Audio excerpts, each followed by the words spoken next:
In New York, a Frenchman beats traffic, makes light of traffic jams. Is it easier to squeeze through traffic? It is faster above all. Jacques Torres has lived here for 25 years. This famous chocolate maker owns a shop in one of the most crowded areas of the city. New York train station, Grand Central as it's called here. When Chef Jacques walks into the Grand Central, it has to be noticed. Hello, how are you doing? Is it important to put on your outfit? For me, yes. Customers know who I am right away. If they want to ask me questions or talk about products, they can. It's important to have a uniform. His uniform, or rather his stage costume. Okay. Because to sell his chocolates, Jacques puts up a show. Where are you from? Japan. Ohayo gozaimasu. Ohayo gozaimasu. Don't say that the French didn't give you anything for free, okay? This is a nice sample of hot chocolates. Uh-oh. We need to make you fat. You're too skinny. Eat more. Oh my God. I don't want to leave. Let's stay here all day. Come with me. I'm going to give you some orangettes here. Comment est-ce qu'elle orangette? Orangettes. Orangette. Ah, I love the way you speak French. Oh my God, this is sexy. Oui. His train station customers love his acting skills. Wait a minute. She only has one bag. I have two. Grand Central customers are what we refer to as commuters. These are people returning back home, who stop to buy rapidly, then leave. A lot of tourists are at Grand Central Terminal. They just come to visit. So as soon as people go home, they see another window. They come and buy chocolates. Wait, where are you going? Give me some love before you leave. Thank you. You're welcome. Jacques is one of the figures of this station. Bye-bye, thank you. A lively place where the show is permanent. 6,000 kilometers from France, in the United States. In the center of Manhattan, close Central Park and Times Square.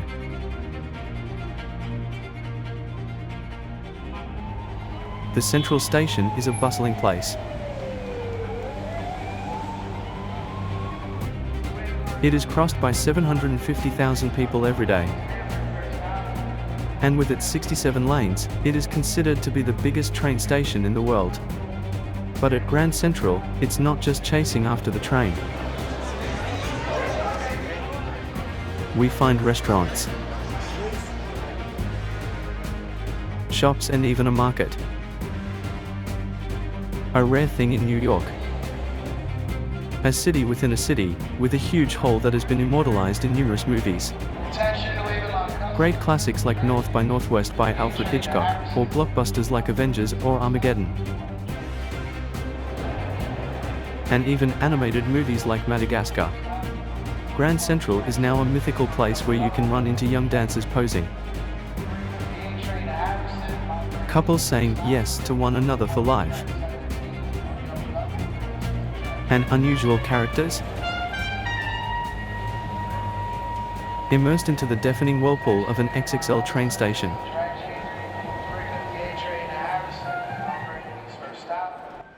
Grand Central has so many secrets that it gets visited like a museum. It is considered to be the biggest train station in the world. It has 44 platforms and 67 lanes, which are on 2 levels. We're going to find out once inside. Amandine has been a guide since 5 years in New York. The station is one of the most requested monuments by her customers. You'll see there are plenty of little secrets that we are about to discover. This morning she accompanies these French. They come from Mulhouse and Toulouse. They came to spend a week in New York with friends. Always look up. It's like in the city.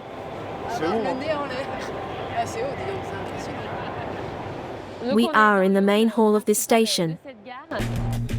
A huge hall of 4,000 square meters, all in marble, with its replica staircase like that of the Paris Opera. These golden chandeliers with fine gold. And on the ceiling, a monumental fresco. I leave you to observe this beautiful star sky that represents up to 2,500 stars. And you've also noticed the astrological signs as well. It's really impressive, and it's true that it's not the kind of things you can have in France. It's amazing. In the center of the hall is the emblem of this station. It is this clock that makes the pride of all New Yorkers. These dials are made of opal, an extremely expensive precious stone.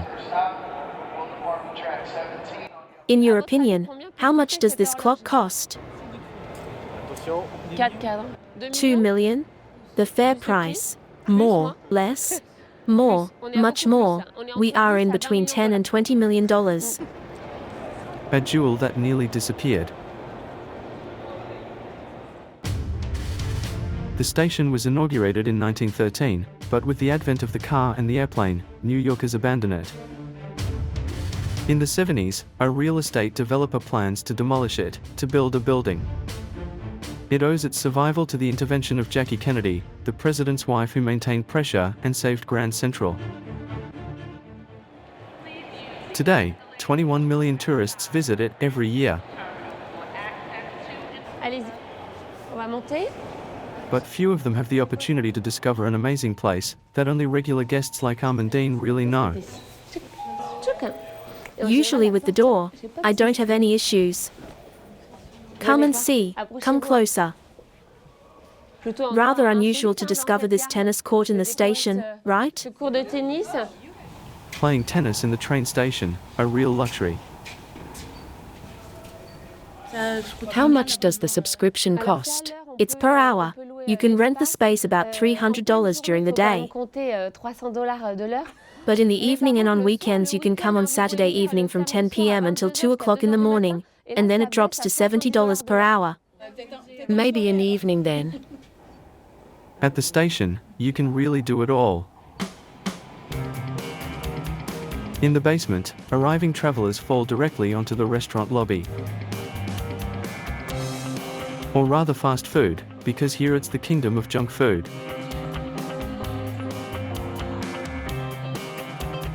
Sold here are hot dogs, burgers and fried chicken.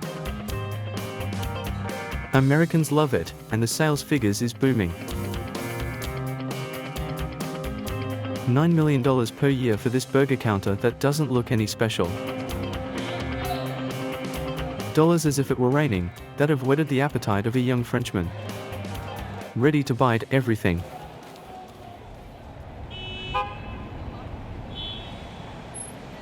Nicolas is under pressure.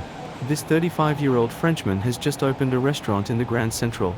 He invested 800,000 euros in this enterprise.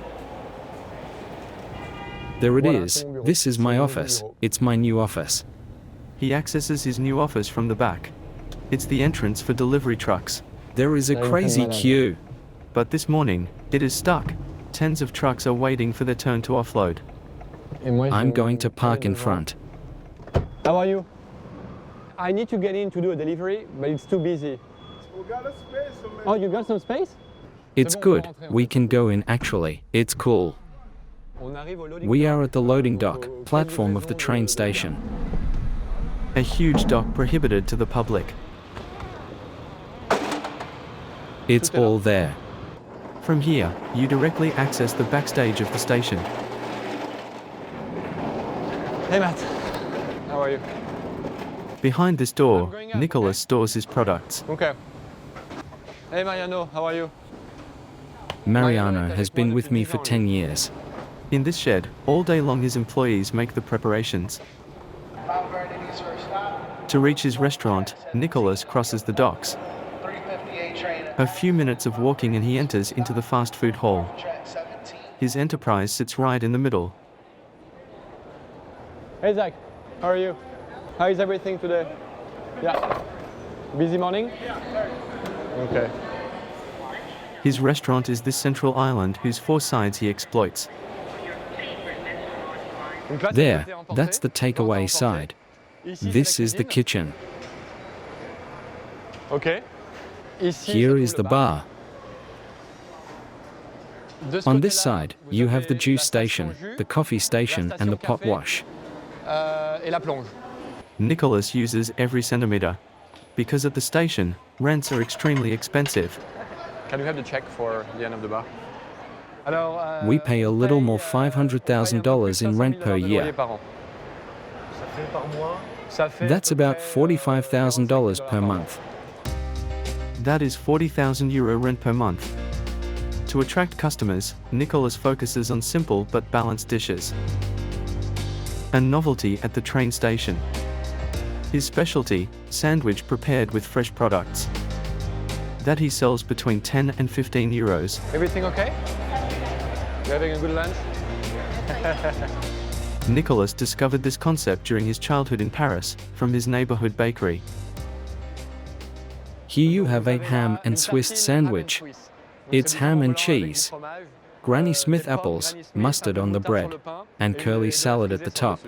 Is that French? It's improved French. So yes, French because it's a ham and cheese sandwich. But we improved it a little bit to make it a little sexier in the United States. The little French touch, customers seem to like it. It's French-ish. Let's put it that way. French-ish. Yeah? Yeah, it's more modern, maybe, than the typical, jambon sandwiches in France. I'll try to pretend I'm in France for a few minutes of my day. Avocado toast would be mashed. This is for you, right? With his French sandwiches, will Nicolas succeed in seducing the Grand Central clientele? A few kilometers from there in his chocolate factory, The products are ready to go to the store. Jacques Torres is also looking to innovate for his customers at the station. He imagined a typical New York decoration for his giant rabbits. Okay, so now we need to do the white. What do you think? I can do it with the gun, no? He was inspired by graffiti that you can see on the city walls. Jacques decided to reproduce them on rabbits. The aim is not to sell those a lot. The aim is to attract attention, to find them on Instagram, to get people talking, the press, television. And after that, the clientele will buy what it wants. But you have to attract attention. Jacques Torres, a smart communicator with dazzling success. At the age of 27, when he becomes best worker in France, he goes to New York on adventure. He works in the most popular French restaurant in town, and meets the world's famous men, like John Paul II, or Barack Obama. Jacques owns 7 shops, Including that of the Grand Central. and often does TV shows. Along with chocolate boss Jacques Torres. Just to remind you, this is what you were trying to recreate. Let's see your perfect recreation. You can see that this cake was actually assembled after being glazed. Glaze the bottom, put it in a freezer, then do the second. So, at the station, the chef doesn't take a step without being recognized. Hello, how you doing? Bonjour. Of course, of course. Nice to meet you. Bonjour, nice to meet you. Bonjour. Merci beaucoup. Thank you, merci, monsieur. Ah, chef! What the hell are you doing? You know how to use your phone? Yeah, calm down. You're cussing me out. You like playing around with the French language. A little bit, yes, it's normal. I would never lose my accent. They like it. Yes, Americans are very playful. Are you from Australia? Are you from Australia? Oh my Yes. God, down under. Cheers, man. That's it. Thank you. Thank you. Even the police wants a picture with him. Very good. Thank you very much. Give my regard to your father-in-law. Thank you. Merci beaucoup. Thank you. And in the crowd, those who you aren't noticeable anymore. They are all these homeless people. New York is the city of the United States with the most homeless people. Grand Central is a refuge for a lot of them. Gregory, 48, is no stranger to this place. I'm a little down on my luck. I don't have a job. And I need a little extra money, so I come and I ask people to help out. The problem is that begging is prohibited at the station. So Gregory has his technique. No aggressiveness. How you doing there? Okay? Always beg politely and discreetly. Yeah, I was wondering if I could get $1 or so, 50 cents, whatever change you got left. And today is his lucky day. It works on the first try. Let me get some rice, a little bit of beans. Yeah, thank you so much. A former cook, Gregory lost his job due to back problems.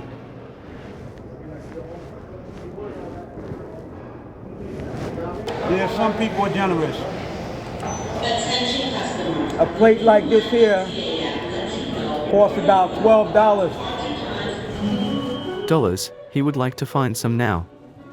It moves further down the corridors of the subway where he is used to.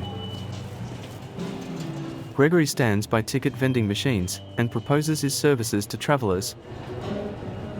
He hopes to receive a generous gesture in return. You know how it works there? You got it? Excuse me. The machine have Chinese writing. The machine. Chinese, look. He's spotted these two tourists who seem a little lost. Japanese. Japanese. Japanese. You know Japanese? No. Okay. Korean.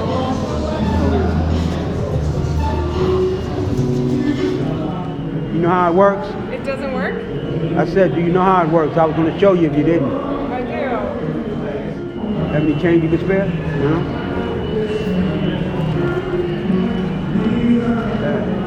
Thank you very much. Have a great one. But is spotted by the police. Can't stay here too much longer doing this when the cops are standing right there. So I gotta move. It's hard not to notice the presence of the police. At Grand Central, they are everywhere and heavily armed. In this period of terrorist threat, the station is considered to be a sensitive place, which is also protected by the army. How are you? How are you? Bill Filiacan is a station veteran. This police officer from the K9 unit has been patrolling the Grand Central for the past 30 years. He knows every nook and cranny, from the most known to the most secret, to which the public does not have access. Like these fully glazed corridors, perched 30 meters above the ground. This is one of, nicest stations in the world. These corridors are located in the large glass roof that oversees the hall. From up there, Bill has a breathtaking view of the station. So there's an area here where you can look through and you have a nice clear shot of what's going on down in the terminal. We have a detective squad that if something's going on and they want to, have a surveillance spot, they'll come up here with the binoculars and have a surveillance right up here. But no time to enjoy the view, they are called upon to an intervention. What is going on? It's an unattended package.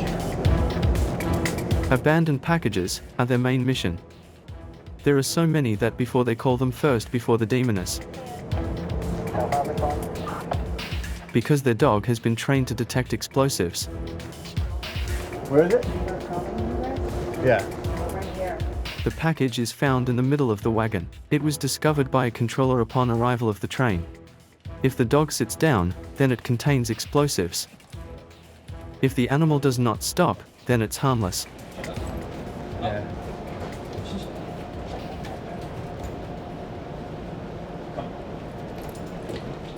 So explosive or nothing like that. So now we're going to open it to make sure, to double check, see what's inside.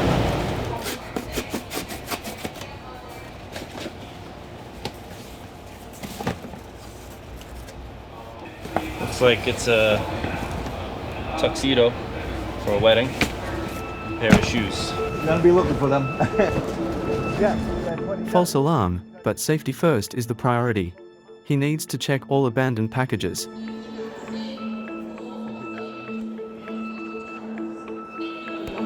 It's all good.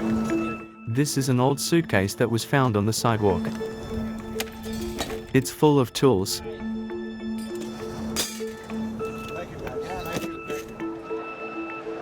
Guys, is this your stuff over here, by any chance? No?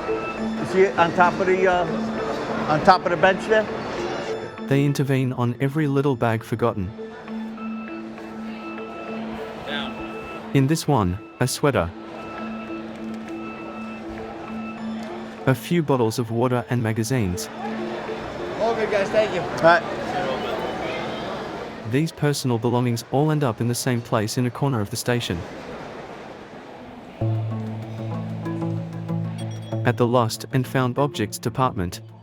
Behind this door is an Ali Baba cave. Here, it receives 30,000 objects per year. Thousands of cell phones,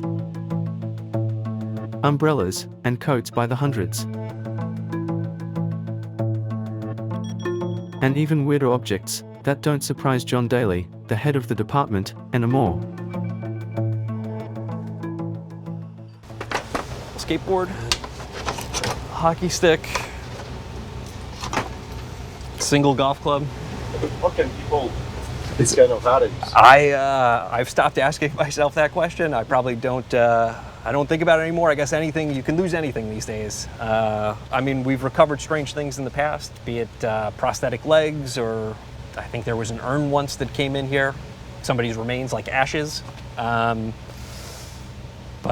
it all seems normal. After you've been down here for some period of time, you don't look at anything too strangely. Every object that gets to this office is labeled. Its color, its size, the location, and the date it was lost are recorded in the computer. You can go online, input all the information about whatever it is that you lost, your travel information. It goes into our database. On the left-hand side, he's inputting information about the piece of property that's been recovered, and he's searching to make sure that, you know, if he can associate an owner or potential owner, that he'll reach out to them and try to make that match. Thanks to this system, the department has a reputation to be the best in the United States. 1 object out of 2 is returned to its owner. Oh, thank you so much. I really appreciate it. This woman is coming to pick up a gift she lost the same morning on the train. Now this man has no news for about a week on one of his files. I'm a lawyer, an attorney, and I left a case file on the train. So I went online and I got a phone call 2 mornings ago, 7 o'clock in the morning. And I'm really happy. Take a few days. There are happy ones and there are the disappointed. What did you lose? The dining company. Sunglasses. Sunglasses? Yeah, my What- favorites. Where? I don't know. It's possible they're on the train. It's, yeah. But this morning? Oh no, long time ago. No luck. No luck. All right. R.I.P. Okay. Tant pis. Adieu. It's rush hour. When the trains are full, that's when most objects are forgotten. All these New Yorkers arriving at the station here are called commuters. They live in the suburbs, sometimes far away, and go back and forth every day to come to work in New York. 35 kilometers further north, far from the hustle and bustle of the train station, the small town of Mamaroneck. In this big family home, lives a French woman who takes this trip daily.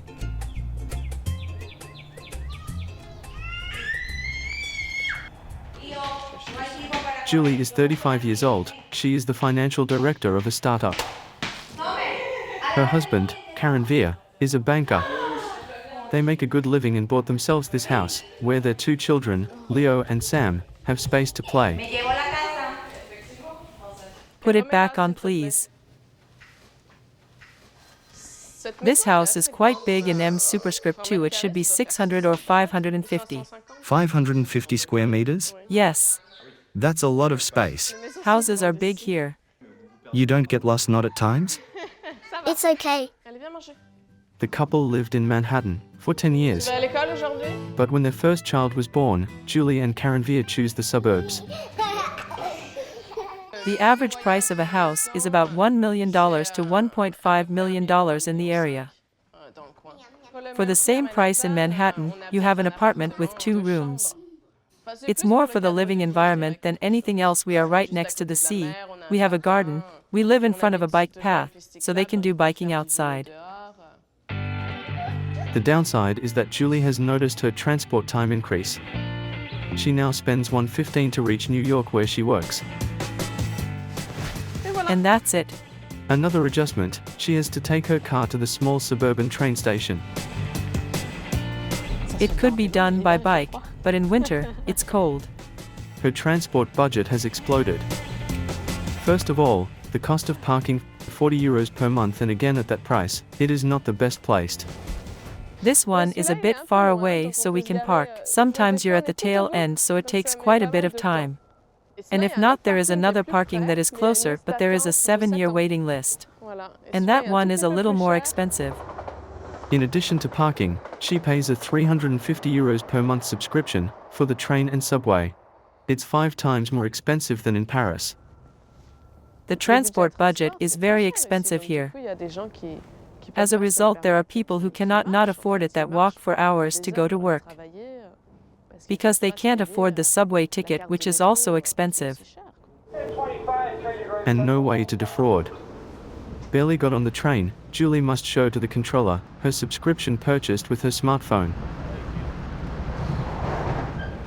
I think I can count on my fingers the times when I have not been checked. It's true that in the French spirit, we try to cheat a little bit, etc. Here, it is not possible because we get checked every time. And here, no kidding with free riders. If I don't pay, I can go to jail? We're gonna call the police, yeah. As Grand Central approaches, the more the train fills up. And after 30 minutes of travel, New York pops up. Julie grew up in Nantes. She has lived in the United States for 15 years, and when she gets homesick, in Grand Central, there is a place where she comes to find her roots. It's the Grand Central Market. It's practical because just before taking the train, you can buy fruits and vegetables, bread, meat and fish. It's usually sous vide and everything is actually very fresh. It's a little bit like in France. A market dressed in the French way in the middle of the train station. With bakeries with our homemade bread, these spice stands and stalls that overflow with fresh produce. Luxury in New York that costs a lot. For the cheese, the bill is higher. That's $20 for 450 grams indeed. It's expensive cheese. In this market, there is a seller who reigns supreme. It doesn't look like it, but Eli Zabar, age 75, is the king of groceries in New York. He is the owner of 15 shops, and he supplies to 600 hotels and shops. But at the beginning, he didn't want to hear about the train station market. I stay up where I am, uptown. I stay uptown, but I came down to see it one day, and I thought, my God, this is fabulous. I want to be here. He takes the dive, and when Eli settles in, he always sees the big picture. He opens a vegetable shop but also a bakery, his dream craft. In his youth, Eli was an apprentice baker in Paris. This is for a Frenchman. It's called an épi. He likes that. The little baker has long grown. He has become a bit megalomaniac. My initial, my name, Ellie. His initials are everywhere, from the bread ball to fruit juice. We make all the juice from the fruit. Nearly a third of the market belongs to him. I make all the soup. I make all the food that we have here. He even has a souvenir gift stand. As a connection to food. You are in all types of business. We are in every business that's interesting to me. An unstoppable, unparalleled businessman. Not even to grow vegetables close to the station. Yet, there is no a bit of greenery. Well, Eli did it by settling on the roof of a building. Under this greenhouse, he planted 900 plants of organic tomatoes. In this month of April, it's his first harvest. Some of these are beautiful. These are gorgeous. Be careful. Are they good? Oh yeah, they're delicious. Can you taste it? Oh sure. I'll take the zebra. I'll take the zebra. Makes a good breakfast. At the beginning, what did the people think of you? Well, they thought I was crazy. They thought it was really stupid and ridiculous.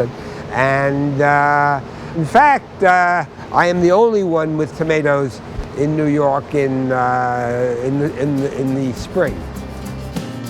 Again, Eli did not stop with tomatoes. Greenhouses, he built 5 of them. 1 for herbs.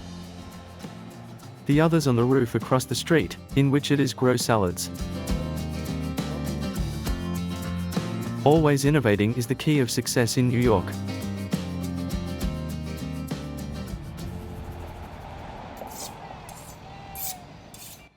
And Nicolas, the restaurant owner who makes sandwiches, knows it perfectly well. In his studio of cooking, he tests of new recipes. Consumers get bored quickly. So you either need to have restaurant specials or change your menu regularly. That's what we do.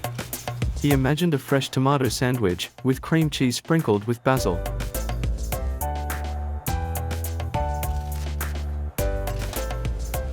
So this is a very simple idea.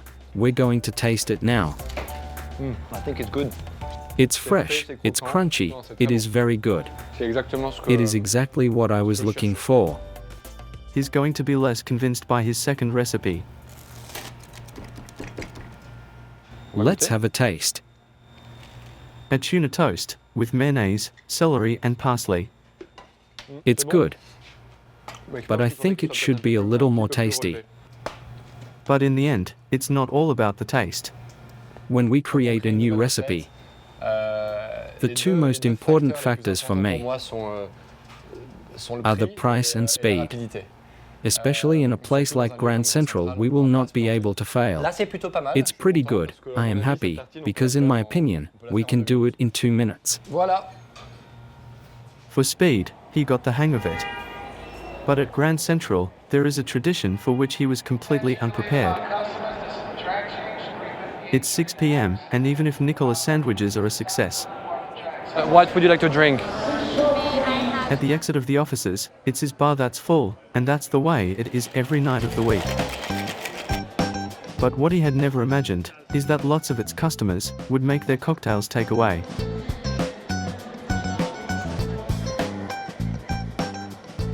What did you take? It's a margarita. Margarita. Yes. For the train? For the train. Very nice, relaxing train ride home. 1 drink, sober when I'm home.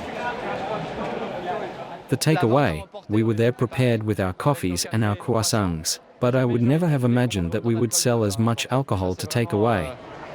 It really has been the big surprise. Wine too gets carried away, in a cup made of plastic. With a straw. Cheers. Everybody likes to drink on train. They're stressed out and they hate their wives or their husbands. Isn't it true? Really? I think so. You think so? I think so, yeah. But I just like wine, so. They want to be drunk when they come home? Yeah, they need a little buzz to handle their sad reality. A sad reality maybe, but which benefits Nicolas' business. He makes 30% of his turnover with the bar, but that's not enough. He is still looking for new ideas. This evening, he is going to look for it at a competitor who is very successful at the station. Do you have a table for 2? Plus the baby? Yeah, sure. Okay. He came with Federica, his wife of Italian origin, a yoga teacher, and their little boy Leon. A bit noisy for the baby, no? He's used to the noise. He was born here, so the noise is fine. It's very well known here. It's an institution that has been around for years. And that hasn't changed. On one side of the restaurant, a retro-style room. On the other hand, counters that have witnessed figures of American political life.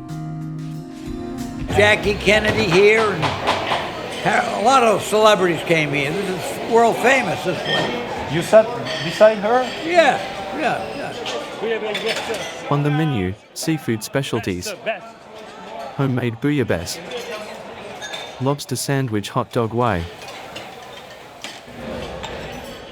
and especially oysters, 9,000 are served every day. Served with the most famous American sauce in the world. Perfect.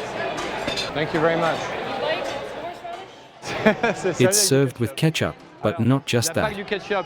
They also give you lemon and shallot vinegar. I have a question. That's ketchup, right? No, it's a cocktail sauce, a mixture of ketchup and black radish. And you just put it on oysters? Yes, like that. We're going to try. Écoute, on y va. Allez.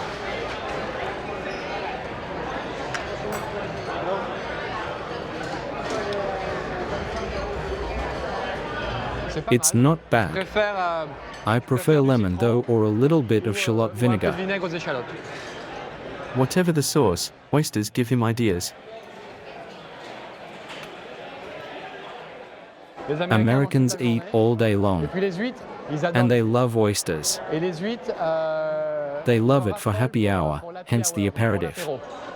Maybe we're going to start the oysters. We are being asked every day during the aperitif, we're being asked if we have oysters. Oysters could soon be found on his menu. By continuously innovating, Nicolas is winning his bet. 2 months after opening, his restaurant is already profitable. In the weekend, Grand Central transforms. Travelers are less in a hurry and concerts are improvised in the main hall.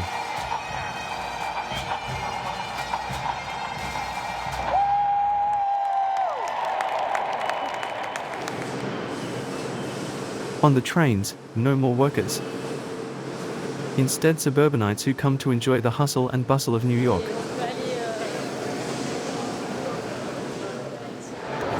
I don't know where I put my phone on. Like Laura and Marussia, they are young AU pairs, and every weekend, they stop by the Grand Central before going to party. We get chills every time we get here. I've been here 3 times, and every time I get here it's a small shock in my life. When you grew up with American movies, the first few months, when you get here, you are under the impression that you're in Disneyland. But for Laura, aged 27, the party is almost over. It's her last night in New York. Then she goes back to France. For the occasion, her host family invited them to the restaurant. How are you? Good. How are you? Good. How are you? Hello. Santé. Oui. My last weekend in the city. Are you going to miss them? I never thought I would find such a nice family. My stay has been exceptional, and they are part of it. Almost the last day of the United States. Yeah. They're a bit like the big brother and big sister I never had. We love her. We want to kidnap her and keep her here forever. At the end of the meal, the host family, a little tired, decides to go home. The 2 French women continue the evening. That's good, they still have 2 hours ahead them before the station closed. Direction a rooftop, with a view of one of the highest buildings of New York, the Empire State. Santé. But the sight made them forget that the time to go home is approaching. Their last train at Grand Central Il faut prendre celui-là. is at 1:47 a.m. Don't miss it because it's the last one. They only have 20 minutes left to catch it, too short to make it to the subway. If you see an empty taxi, wave to him. But no taxi in sight. It's dead, we'll never get there. On n'y arrivera jamais. It was without counting on luck. Good evening, can you take us to Grand Central in less than 10 minutes?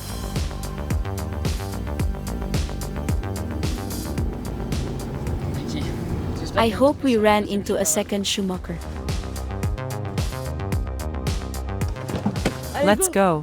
Only 2 minutes left to reach the dock. The last trains are about to take off. It is sprint time. In heels or barefoot to go faster. But it doesn't work every time.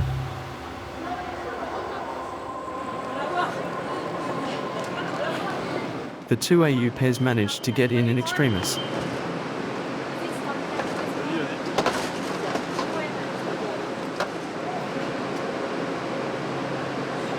Once the last trains are gone, the station has a strange image.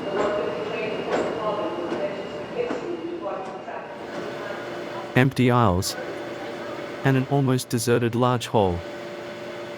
A short period lull. In 3 hours, it will reopen its doors, and will be immersed again in the